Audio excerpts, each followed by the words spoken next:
Atal Tinkering Labs. 50,000 Atal Tinkering Labs will be set up in government schools in the next 5 years to cultivate the spirit of curiosity and innovation and foster a scientific temper among young minds. Broadband connectivity to government secondary schools and PHCs. Broadband connectivity will be provided to all government secondary schools and primary health centers in rural areas under the BharatNet project. Bharatiya Bhasha Pustak Scheme. We propose to implement a Bharatiya Bhasha Pustak scheme to provide digital form Indian language books for schools and for higher education. This aims to help students understand their subjects better and in their language. National Centers of Excellence for Skilling. Building on the initiative announced in the July 24 budget, 5 national centers of excellence for skilling will be set up with global expertise and partnerships to equip our youth with the skills required for Make for India, Make for the World manufacturing. The partnership will cover curriculum design, training of trainers and a skills certification framework and periodic reviews. Expansion of capacity in IITs. Total number of students in 23 IITs has increased 100% from 65,000 to 1.35 lakh in the past 10 years.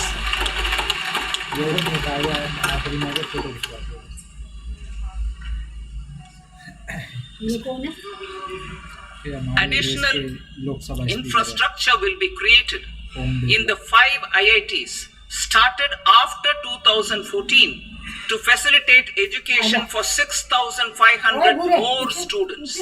Hostel and other infrastructure capacity at IIT Patna will also be expanded.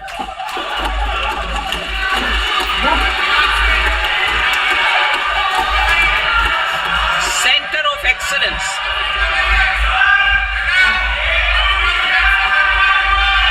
Center of Excellence in AI for Education. I had announced 3 centers of excellence in artificial intelligence for agriculture, health and sustainable cities in 2023. Now a center of excellence in artificial intelligence for education will be set up. Expansion of medical education. Our government has added almost 1.1 lakh undergraduate and postgraduate medical education seats in 10 years, an increase of 130%. In the next year, 10,000 additional seats will be added in medical colleges and hospitals towards the goal of adding 75,000 seats in the next 5 years. Daycare cancer centers in all district hospitals. Our government will facilitate setting up of daycare cancer centers in all district hospitals in the next 3 years. 200 centers will be established in 25-26 itself. Strengthening urban livelihoods. Our government has been giving priority to assisting urban poor and vulnerable groups. A scheme for socio-economic upliftment of urban workers will be implemented to help them improve their incomes, have sustainable livelihoods and a better quality of life. PM Swanidhi scheme has benefited more than 68 lakh street vendors, giving them respite from high-interest informal sector loans. Building on this success, the scheme will be revamped with enhanced loans from banks, UPI-linked credit cards with 30,000 rupees limit and capacity building support. Social Security Scheme for welfare of online platform workers. Gig workers of online platforms provide great dynamism to the new age services economy. Recognizing their contribution, our government will arrange for their identity cards and registration on the e-Shram portal. They will be provided healthcare under PM Jan Arogya Yojana. This measure is likely to assist nearly 1 crore gig workers.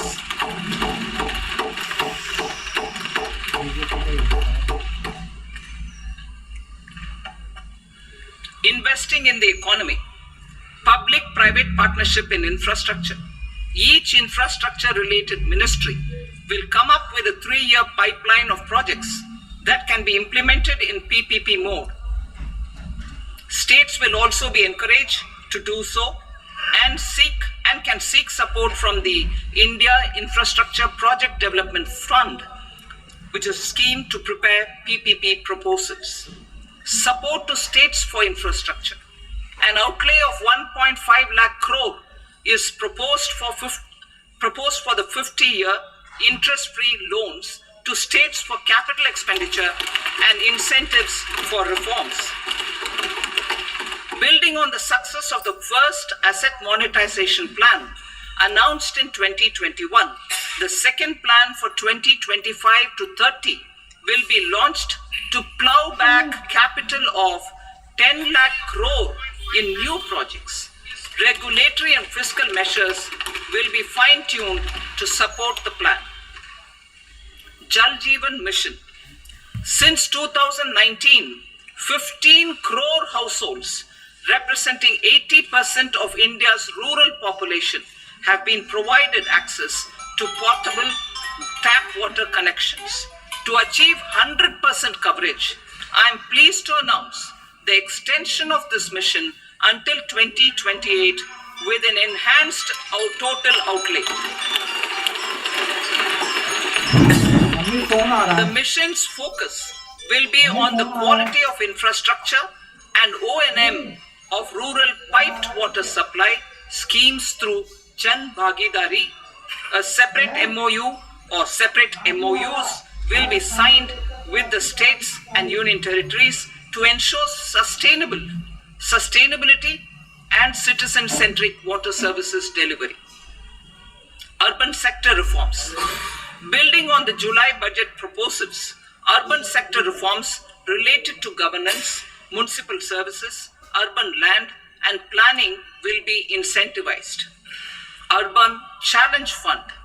The government will set up an urban challenge fund of 1 lakh crore rupees to implement the proposals for cities as growth hubs, creative redevelopment of cities, and for water and sanitation purposes announced in the July budget.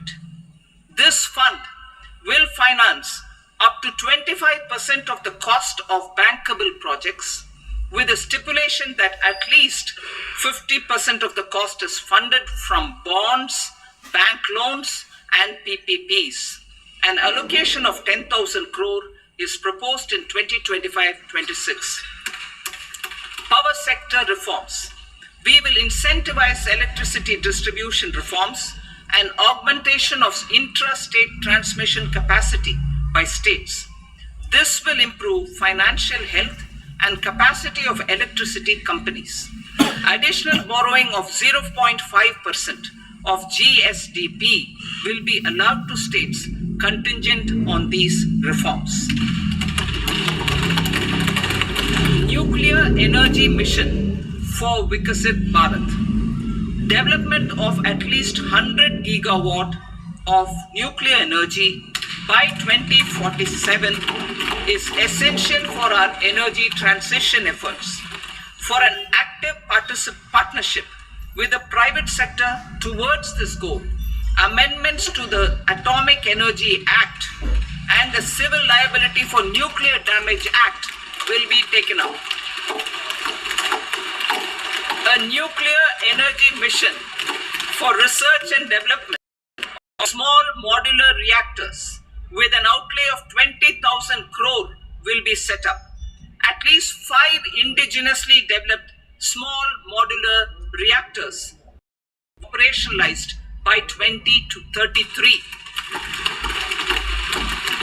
Shipbuilding. The shipbuilding financial assistance policy will be revamped to address cost disadvantages. This will also include credit notes for shipbreaking in Indian yards to promote the circular economy.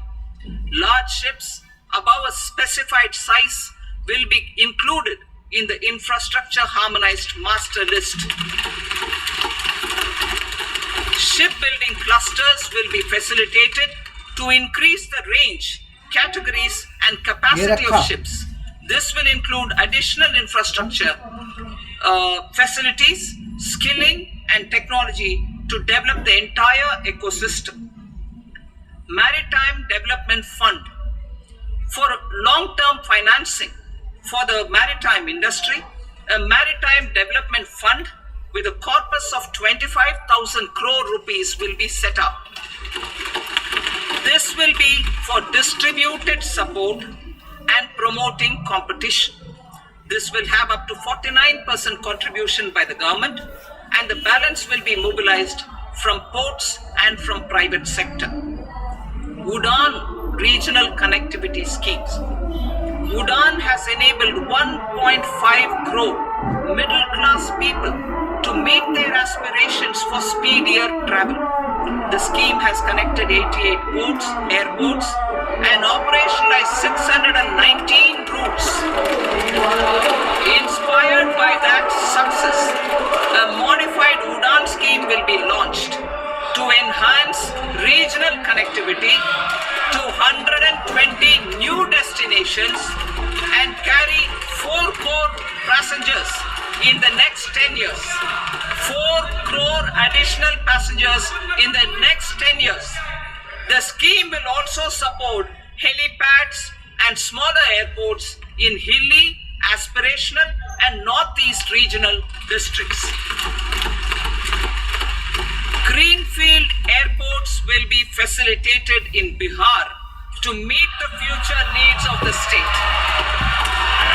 These will be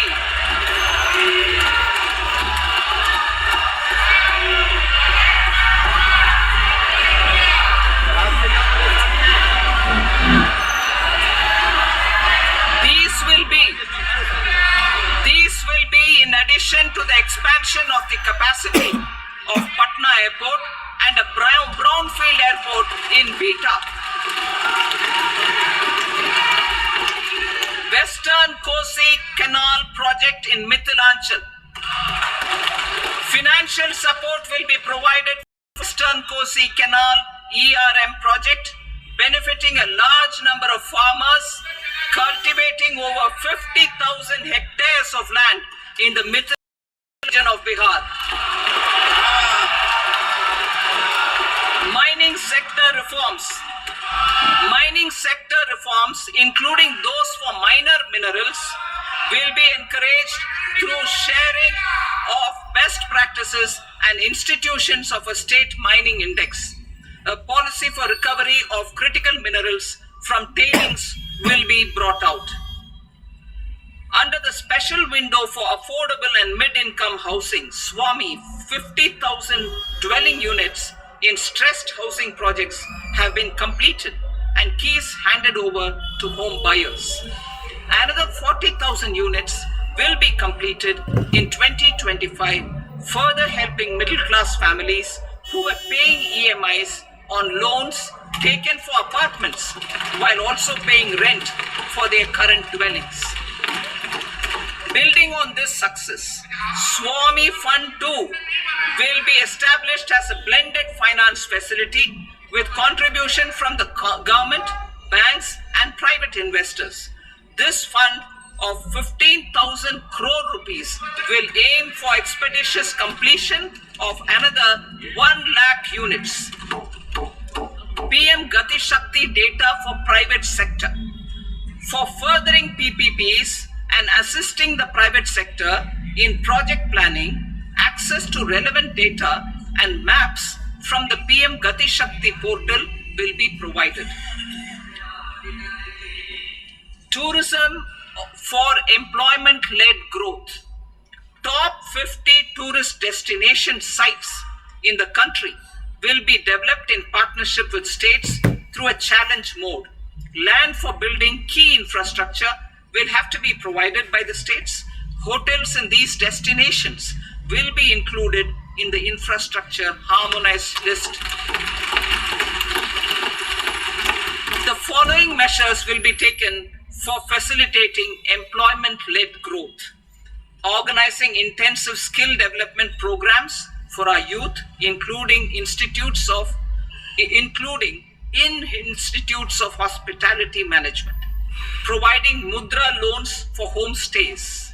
Improving ease of travel and connectivity to tourist destinations.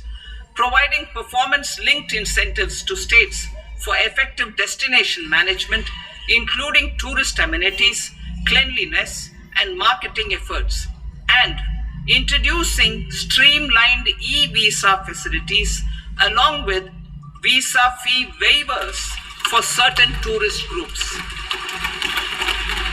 Continuing with the emphasis on places of spiritual and religious significance, in the July budget, there will be a special focus on destinations related to the life and times of Lord Buddha. Medical tourism and heal in India. Medical tourism and heal in India will be promoted in partnership with the private sector along with capacity building and easier visa norms. Investing in innovation. To implement private sector driven research, development and innovation initiatives announced in the July budget, I am now allocating 20,000 crore rupees for this purpose. A deep tech fund of funds will also be explored to catalyze the next generation startups as a part of this initiative. In the next 5 years, under the PM Research Fellowship Scheme, we will provide 10,000 fellowships for technological research in IITs and IISc with enhanced financial support. The second Gene Bank with 10 lakh germ plasm lines will be set up for future food and nutritional security. This will provide conservation support to both public and private sectors for genetic resources. We will start a national geospatial mission to develop foundational geospatial infrastructure and data. Using PM Gati Shakti, this mission will facilitate modernization of land records, urban planning, and design of infrastructure projects. A Gyan Bharatam mission for survey, documentation, and conservation of our manuscript heritage with academic institutions, museums, libraries, and private collectors will be undertaken to cover more than 1 crore manuscripts. We will set up a national digital repository of Indian knowledge systems for knowledge sharing. Now I move to exports as the fourth engine. We will set up an export promotion mission with sectoral and ministerial targets driven jointly by the Ministries of Commerce, MSME, and Finance. It will facilitate easy access to export credit, cross-border factoring support to MSMEs to tackle non-tariff measures in overseas markets. A digital public infrastructure, Bharat Trade Net, for international trade will be set up as a unified platform for trade documentation and financing solutions. This will complement the Unified Logistics Interface platform. The BTN will be aligned with international practices.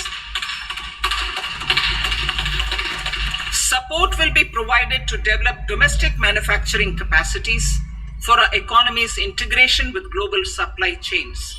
Sectors will be identified based on objective criteria. Facilitation groups with participation of senior officers and industry representatives will be formed for select products and supply chains. Through this, there are huge opportunities related to Industry 4.0, which needs high skills and talent. Our youth have both. Our government will support the domestic electronic equipment industry to leverage this opportunity for the benefit of our youth. A national framework will be formulated as guidance to states for promoting global capability centers in emerging Tier 2 cities. This will suggest measures for enhancing availability of talent and infrastructure, building bylaw reforms, and mechanisms for collaboration with industry.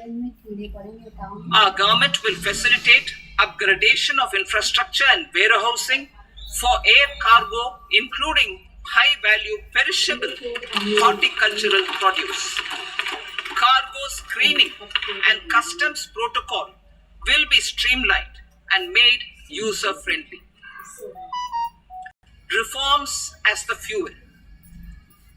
Over the past 10 years, our government has implemented several reforms for convenience of taxpayers, such as faceless assessment, 2. Taxpayer charter, 3. Faster returns, 4. Almost 99% returns being on self-assessment, and 5.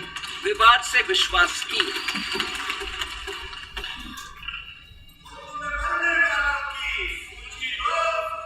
Continuing these efforts, I reaffirm the commitment of the tax department to trust first, scrutinize later. I also propose to introduce the new income tax bill next week.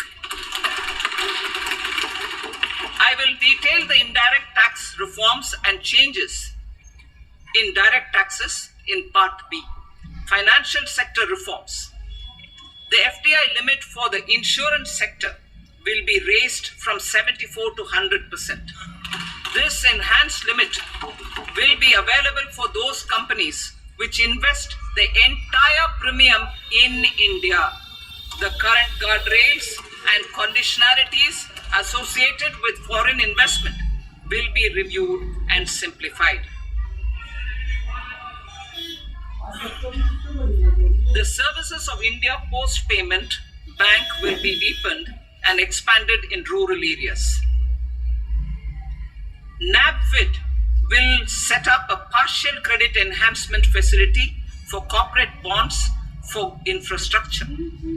Public sector banks will develop Grameen Credit Score Framework to serve the credit needs of SHG members and people in rural areas.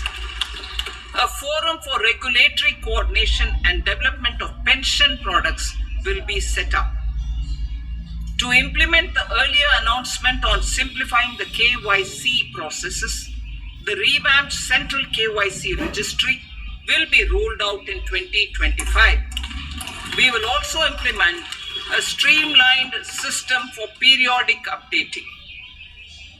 Requirements and procedures for speedy approval of company mergers will be rationalized. The scope for fast-track mergers will also be widened and the process made simpler. As proposed in the interim budget, we signed bilateral investment treaties with 2 countries in 2024 to encourage sustained foreign investment, and in the spirit of First Develop India, the current model BIT will be revamped and made more investor friendly. In the last 10 years, in several aspects, including financial and non-financial, our government has demonstrated a steadfast commitment to ease of doing business. We are determined to ensure that our regulations must keep up with technological innovations and global policy developments. A light touch regulatory framework based on principles and trust will unleash productivity and employment. Through this framework, we will update regulations that were made under old laws. To develop this modern, flexible, people-friendly, and trust-based regulatory framework appropriate for the 21st century, I propose 4 specific measures. A high-level committee for regulatory reforms will be set up for a review of all non-financial sector regulations, certifications, licenses, and permissions. The committee will be expected to make recommendations within a year. The objective is to strengthen trust-based economic governance and take transformational measures to enhance ease of doing business, especially in matters of inspection and compliance. States will be encouraged to join in this endeavor. An investment friendliness index of states will be launched in 2025 to further the spirit of competitive cooperative federalism. Under the Financial Stability and Development Council, a mechanism will be set up to evaluate impact of the current financial regulations and subsidiary instructions. It will also formulate a framework to enhance their responsiveness and development of the financial sector. In the Jan Vishwas Act 2023, more than 180 legal provisions were decriminalized. Our government will now bring up the Jan Vishwas Bill 2.0 to decriminalize more than 100 provisions in various laws. I now move to fiscal policy. In the July budget, I had committed to staying the course for fiscal consolidation. Our endeavor will be to keep the fiscal deficit each year such that central government debt remains on a declining path as a percentage of the GDP. The roadmap for the next 6 years has been detailed in the FRBM statement. Revised estimates for 2024-25. The revised estimate of the total receipts other than borrowings is 31.47 lakh crore rupees, of which the net tax receipts are 25.57 lakh crore rupees. The revised estimate of the total expenditure is 47.16 lakh crore rupees, of which the capital expenditure is about 10.18 lakh crore rupees. The revised estimate of the fiscal deficit is 4.8% of the GDP. Budget estimates for 25-26. Coming to 25-26, the total receipts other than borrowings and total expenditure are estimated at 34.96 lakh crore rupees and 50.65 lakh crore rupees respectively. The net tax receipts are estimated at 28.37 lakh crore rupees. The fiscal deficit is estimated to be 4.4% of GDP. To finance the fiscal deficit, the net market borrowings from dated securities are estimated at 11.54 lakh crore.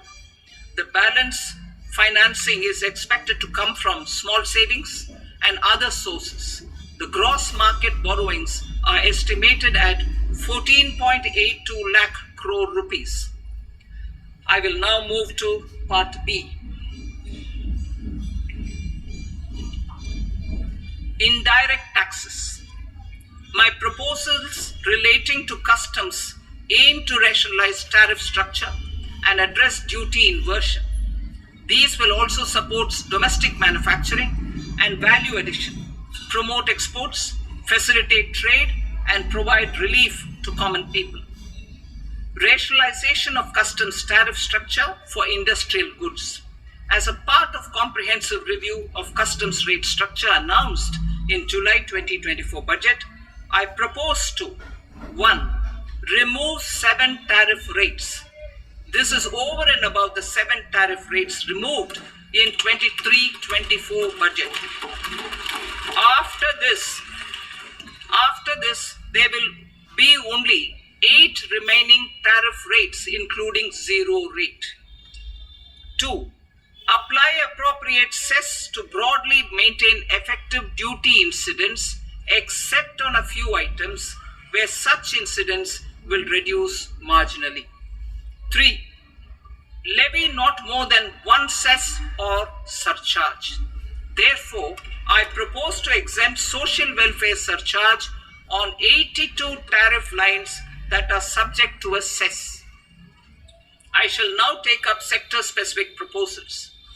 To provide relief to patients, particularly those suffering from cancer, rare diseases, and other severe chronic diseases, I propose to add 36 life-saving drugs and medicines to the list of medicines fully exempted from basic custom duty.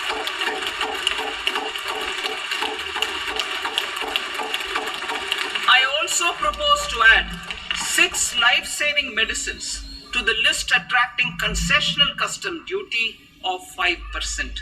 Full exemption and concessional duty will also respectively apply on the bulk drugs for manufacture of the above. Specified drugs and medicines under patient assistance programs run by the pharmaceutical companies are fully exempt from BCD, provided the medicines are supplied free of cost to the patients. I propose to add 37 more medicines along with 13 new patient assistance programs. Support to domestic manufacturing and value addition. Critical minerals. In the July 2024 budget, I had fully exempted BCD on 25 critical minerals that are not domestically available. I had also reduced BCD of 2 other such minerals to provide a major fillip to their processing, especially by MSMEs. Now, I propose to fully exempt cobalt powder and waste, the scrap of lithium-ion battery, lead, zinc, and 12 more critical minerals. This will help secure the availability for manufacturing in India and promote more jobs for our youth. To promote domestic production of technical textile products such as agro-textiles, medical textiles, and geotextiles at competitive prices, I propose to add 2 more types of shuttle-less looms to the list of fully exempted textile machinery. I also propose to revise the BCD rate on knitted fabrics covered by 9 tariff lines from 10 or 20 to 20% or 115 rupees per kg, whichever is higher. Electronic goods. In line with our Make in India policy and to rectify inverted duty structure, I propose to increase the BCD on interactive flat panel display from 10% to 20% and reduce the BCD to 5% on open cell and other components. In 23-24 budget, for the manufacture of open cells of LCD, LED TVs, I had reduced the BCD on parts of open cells from 5% to 2.5%. To further boost the manufacture of such open cells, the BCD on these parts will now stand exempted. Lithium-ion battery. To the list of exempted capital goods, I propose to add 35 additional capital goods for EV battery manufacturing and 28 additional capital goods for mobile phone battery manufacturing. This will boost domestic manufacture of lithium-ion batteries, both for mobile phones and for electric vehicles. Shipping sector. Considering that shipbuilding has a long gestation period, I propose to continue the exemption of BCD on raw materials, components, consumables, or parts for the manufacture of ships for another 10 years.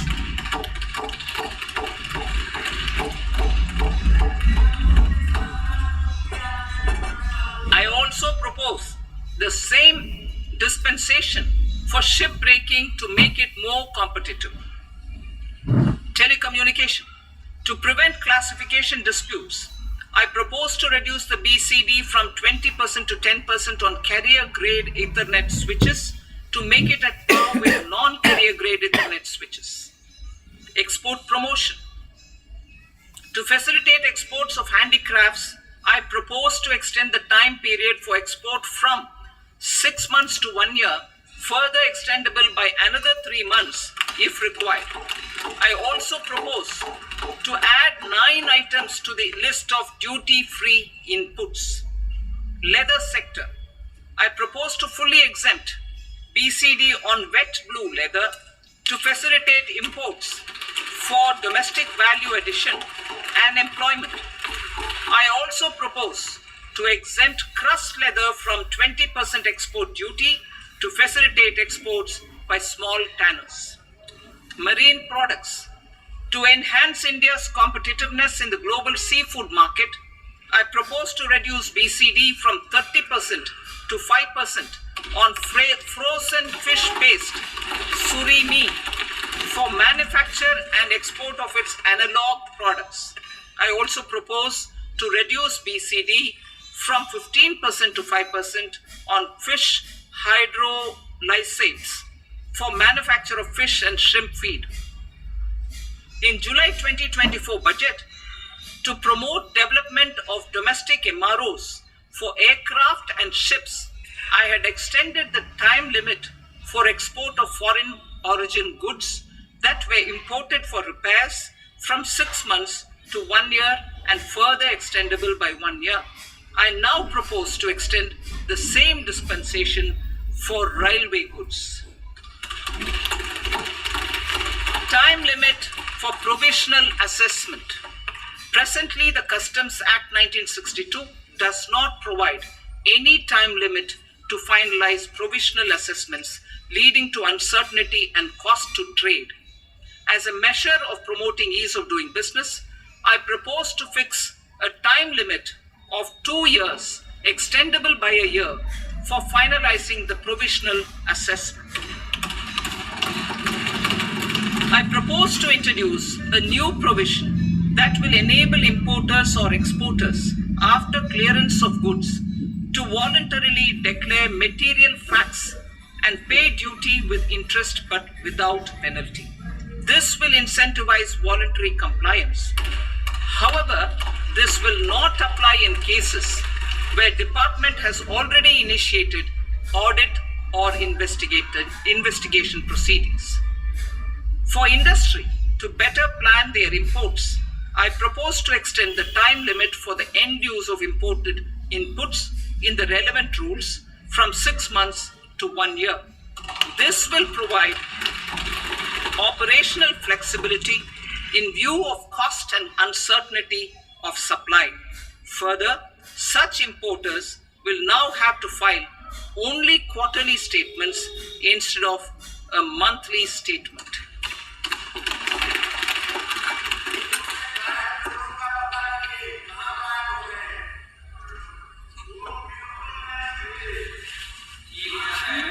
I now come to my direct tax proposals.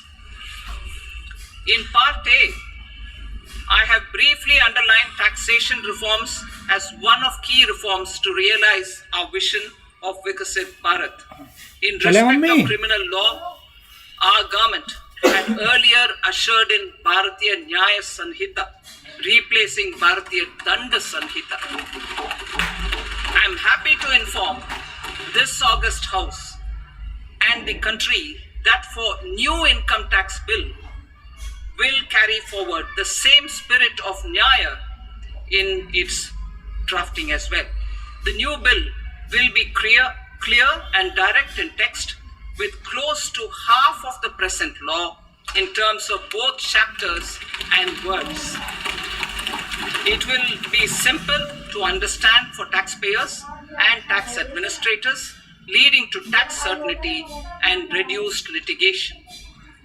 Reforms, however, are not a destination. They are means to achieve good governance for our people and economy. Providing good governance primarily involves being responsible. The Tirukural captures this in verse 542, which reads, "Vaanokki vaazhum ulagallam, mannavan kol nokki vaazhum kudi," meaning, just as the living beings live expecting rains, citizens live expecting good governance. Our government is committed to keeping an ear to the ground and a finger on the pulse and responding while balancing our national building efforts.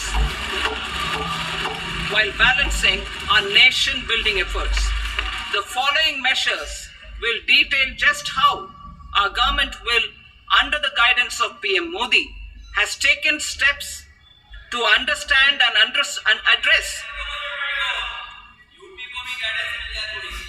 I repeat that sentence, sir. The following measures will detail just how our government, under the guidance of PM Modi, has taken steps to understand and address the needs voiced by our citizens. My tax proposals are guided by this spirit. The objectives of my proposals are as follows. Personal income tax reforms with special focus on middle class. Rationalization of TDS and TCS for easing difficulties. Encouraging voluntary compliance. Reducing compliance burden. Ease of doing business, employment and investment. I will come to my proposal on personal income tax towards the end. TDS and TCS, rationalization for easing difficulties. I propose to rationalize tax deduction at source, TDS, by reducing the number of rates and thresholds above which TDS is deducted. Further, threshold amounts for tax deduction will be increased for better clarity and uniformity. The limit for tax deduction on interest for senior citizens is being doubled from the present 50,000 rupees to 1 lakh rupees. Similarly, the annual limit of 2.40 lakh rupees for TDS on rent is being increased to 6 lakh rupees. This will reduce the number of transactions liable to TDS, thus benefiting small taxpayers receiving small payments. The threshold to collect tax at source, the TCS, on remittances under RBI's liberalized remittance scheme, the LRS, is proposed to be increased from 7 lakh to 10 lakhs. I also propose to remove TCS on remittances for education purposes, where such remittances is out of a loan taken from a specified financial institution. Both TDS and TCS are being applied on any transaction related to sale of goods.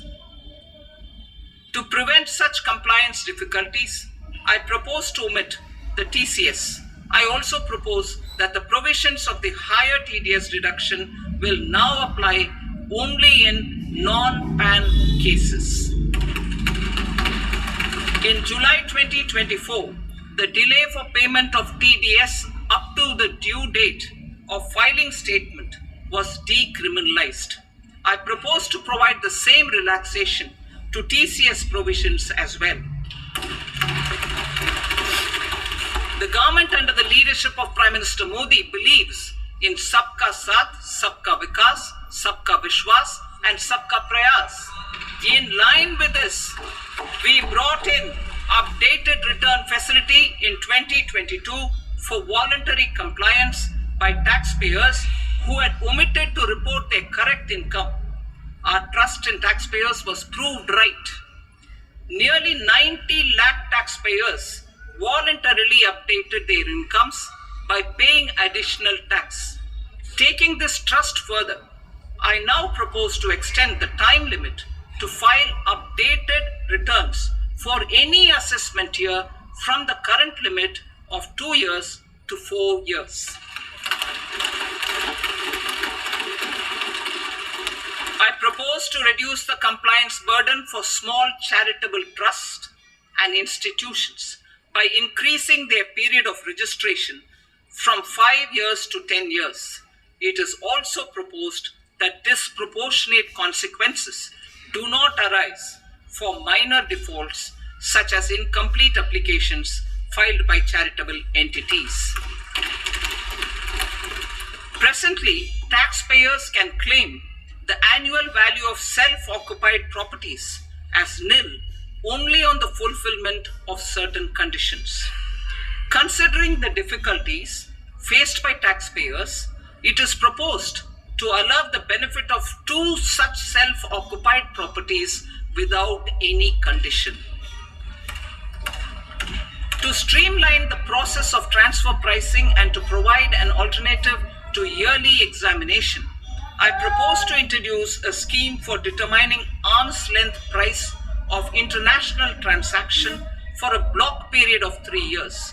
This will be in line with global best practices. With a view to reduce litigation and provide certainty in international taxation, the scope of safe harbor rules is being expanded. A number of senior and very senior citizens have very old national savings schemes accounts. As interest is no longer payable on such accounts, I propose to exempt withdrawals made from NSS by individuals on or after 29th August 2024. I am also proposing to allow similar treatment to NPS Vatsalya accounts as is available to normal NPS accounts subject to overall limits. In my speech in July 2024, I had promised that all processes, including giving effect to appellate orders, shall be digitalized and made paperless over the next 2 years. So I'm happy to announce that digitalization is being made operational now.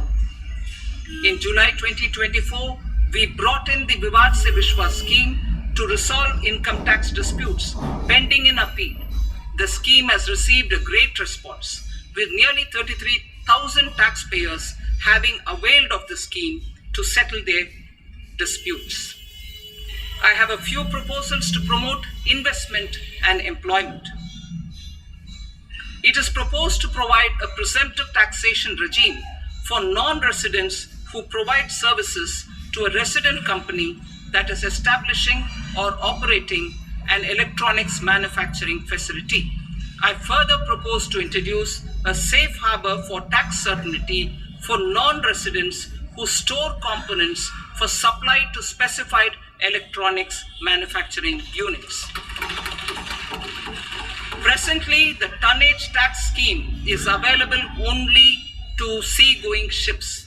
The benefits of existing tonnage tax scheme are proposed to be extended to inland vessels registered under the Indian Vessels Act 2021 to promote inland water transport in the country. Extension for incorporation of startups. We continue to support the Indian startup ecosystem. I propose to extend the period of incorporation by 5 years to allow the benefit available to startups which are incorporated before 1/4/2030. In order to attract and promote additional activities in the IFSC, I am inter alia proposing specific benefits to ship leasing units, insurance offices, and treasury centers of global companies which are set up in IFSC. Further, to claim benefits, the cutoff date for commencement in IFSC has also been extended by 5 years to 31/3/2030.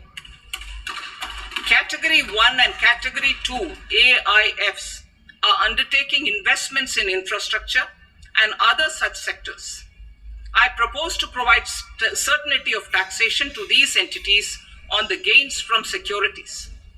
To promote funding from sovereign wealth funds and pension funds to the infrastructure sector, I propose to extend the date of making an investment by 5 more years up to 31st March 2030.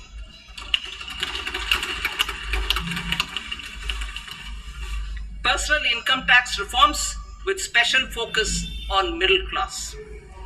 Democracy, demography, and demand are the key support builders in our journey towards Vikasit Bharat. The middle class provides strength for India's growth. This government, under the leadership of Prime Minister Modi, has always believed in the admirable energy and ability of the middle class in nation building. In recognition of their contribution,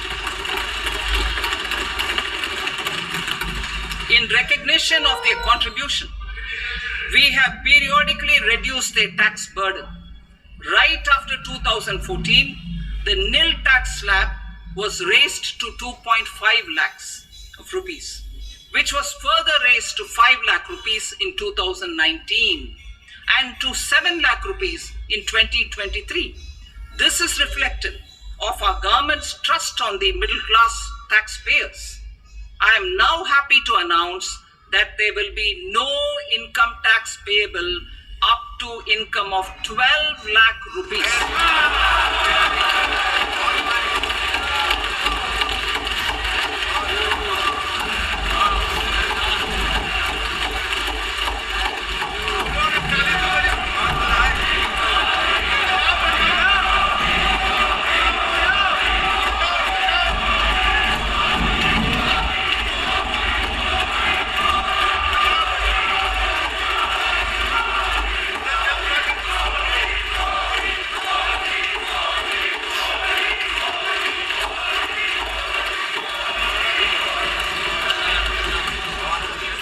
So, average income of 1 lakh per month other than the special rate income such as capital gains under the new regime.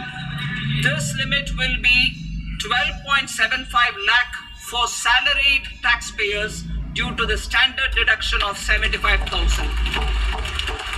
Slabs and rates are being changed across the board to benefit all taxpayers. The new structure will substantially reduce the taxes of the middle class and leave more money in their hands, boosting household consumption, savings and investment. In the new tax regime, I propose to revise tax rate structures as follows. 0 to 4 lakh rupees nil, 4.8 lakh rupees to 4 to 8 lakh rupees 5%, 8 to 12 lakh rupees 10%, 12 to 16 lakh rupees 15%, 16 to 20 lakh rupees 20%, 20 to 24 lakh rupees 25%, and above 24 lakh rupees 30%. To taxpayers up to 12 lakh of normal income other than special rate income such as capital gains. I read that again. To taxpayers up to 12 lakh of income other than special rate income such as capital gains, tax rebate is being provided in addition to the benefit due to slab rate reduction in such a manner that there is no tax payable by them. The total tax benefit of slab rate changes and rebate at different income levels can be illustrated with a few examples.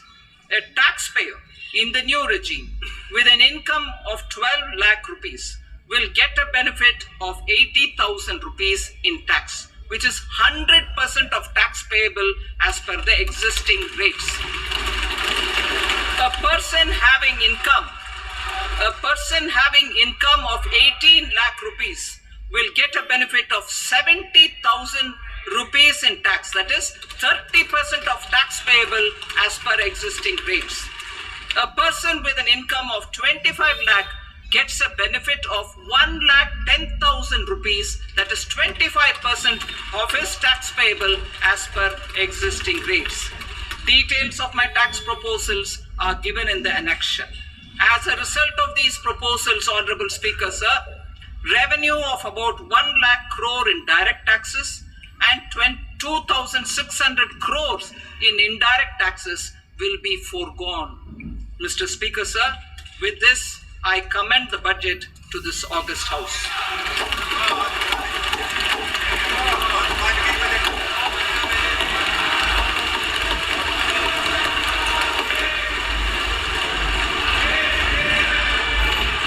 Item number 2, Srimati Nirmala Sitharaman.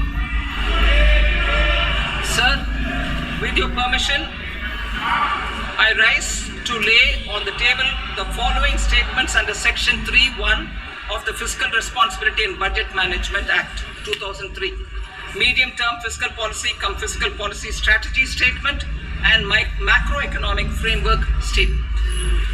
Item number 3, Srimati Nirmala Sitharaman. Sir, with your permission, I rise to move for leave to introduce the Finance Bill 2025. प्रश्न ये है कि विधेयक को पुनर्स्थापित करने की अनुमति प्रदान की जाए। जो सदस्य इसके पक्ष में हाँ कहें। जो सदन विरोध में ना गए, मेरे विचार में निर्णय हाँ वालों के पक्ष अनुमति प्रदान की जाती है। माननीय मंत्री जी, अब विधेयक को पुनर्स्थापित करें। Sir, I introduce the bill. Thank you. सभा की कार्रवाई सोमवार दिनांक 3 फरवरी 2025 को प्राप्त 11 बजे तक के लिए स्थगित की जाती है।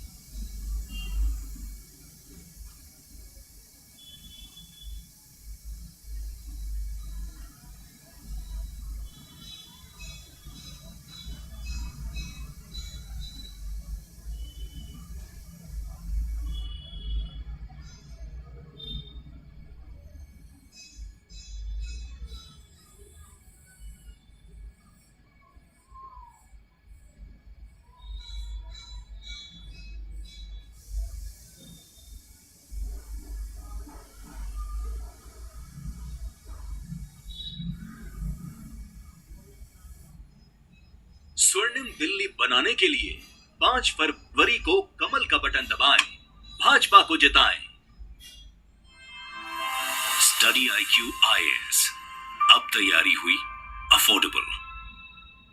नमस्कार दोस्तों, जैसा कि आप सब जानते हैं, बजट पेश करने के जस्ट पहले इकोनॉमिक सर्वे रिलीज किया जाता है और आपको पता ही होगा कि ये one of the most important document होता है फ्रॉम इंडियन इकोनॉमिक पर्सपेक्टिव। और इसी को देखते हुए फाइनली जो 2024-25 का इकोनॉमिक सर्वे है वो रिलीज कर दिया गया है। तो इस वीडियो के अंदर मैं आपको कॉम्प्रिहेंसिवली पूरा का पूरा जो सर्वे है वो बताऊंगा, अलग अलग चैप्टर्स में क्या चीजें मेंशन की गई हैं, ये इकोनॉमिक सर्वे क्या होता है, वो सब कुछ आपको जानने को मिलेगा। कुछ भी आपका छूटने वाला नहीं है इस वीडियो में। एक सिंगल वीडियो के माध्यम से ये पूरा का पूरा आप कवर कर पाओगे। तो चलिए इसकी शुरुआत करते हैं, लेकिन उससे पहले आप सबको ये भी बता दूं, आप में से जो भी लोग यूपीएससी की प्रिपरेशन कर रहे हैं, कोई भी बैच लेना चाहते हैं स्टडी IQ पर, जैसे हमारा फाउंडेशन बैच हो गया, इसमें प्रीलिम्स मेंस इंटरव्यू सब कुछ की कंप्लीट प्रिपरेशन कराई जाती है। साथ ही साथ अगर आप सिर्फ प्रीलिम्स को भी क्रैक कर लेते हैं, पूरा का पूरा फीस आपको रिफंड कर दिया जाता है और हर महीने यहाँ पर टेस्ट होता है जिसमें आप कैश रिवॉर्ड भी जीत सकते हो। तो एक पूरा बैच होता है जिसमें एंड टू एंड यहाँ पर कंप्लीट प्रिपरेशन आपकी मिलती है। बस आपको यूज करना है ये code Ankit live to get extra discount on this batch, और इसका जो लिंक है वो कमेंट सेक्शन में दिया हुआ है। और इसके अलावा अगर आप MCQs अटेम्प्ट करना चाहते हैं तो मेरे इंस्टा पेज पर जाइए, वहां पर स्टोरीज में जितने भी MCQs हैं उसको भी आप अटेम्प्ट कर पाएंगे। तो चलिए शुरुआत करते हैं। सबसे पहले देखते हैं कि हुआ क्या है। देखिए, इंडिया इकोनॉमिक सर्वे 2024-25 ये पार्लियामेंट में टेबल किया गया। देखिए ध्यान रखिएगा, आप में से कई लोग कंफ्यूज हो जाते हैं कि ये जो इकोनॉमिक सर्वे है क्या हम इसको 2025-26 का बोलेंगे?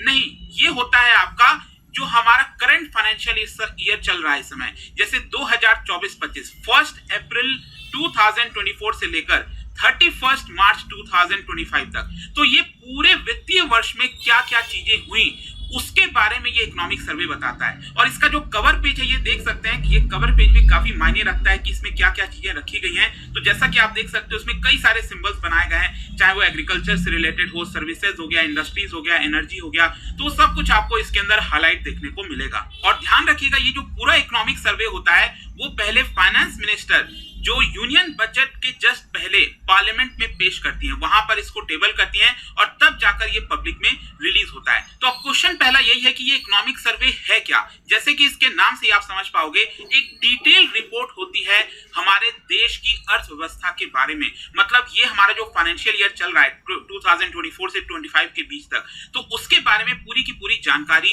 इंडियन इकोनॉमी के बारे में दी जाती है। इसको प्रिपेयर कौन करता है? यूनियन फाइनेंस मिनिस्ट्री के अंदर जो डिपार्टमेंट ऑफ इकोनॉमिक अफेयर्स है उसके अंदर ये डिवीजन है, इकोनॉमिक डिवीजन, इनके द्वारा इसको प्रिपेयर किया जाता है। और ध्यान रखिएगा, जब ये प्रिपेयर होता है इसको फाइनेंस मिनिस्टर जो है अप्रूव करते हैं। और साथ ही साथ मैं आपको बता दूं 1950 से 64 के बीच में ये बेसिकली बजट के साथ ही पेश किया जाता था। एक सिंगल डॉक्यूमेंट होता था, उसके साथ ये पेश कर दिया जाता था। लेकिन 2010 से 2021 के बीच में अगर आप देखोगे तो जो इकोनॉमिक सर्वे है वो 2 वॉल्यूम्स में आने लगा। लेकिन फिर आगे चलकर वापस से जो अभी करंट चीफ इकोनॉमिक एडवाइजर हैं, क्योंकि उनके ऑफिस के द्वारा ही एक तरह से प्रिपेयर किया जाता है, चीफ इकोनॉमिक एडवाइजर है वी अनंत नागेश्वरन। तो वो जब यहाँ पर आए 2022-23 से, तो उन्होंने इसको सिंगल वॉल्यूम फॉर्मेट में बना दिया। मतलब एक सिंगल वॉल्यूम होता है यहाँ पर जिसमें सारी जानकारी आपको मिलती है। अच्छा, इकोनॉमिक सर्वे इतना महत्व क्यों रखता है, क्यों इतना मायने रखता है, और क्या फाइनेंस मिनिस्ट्री को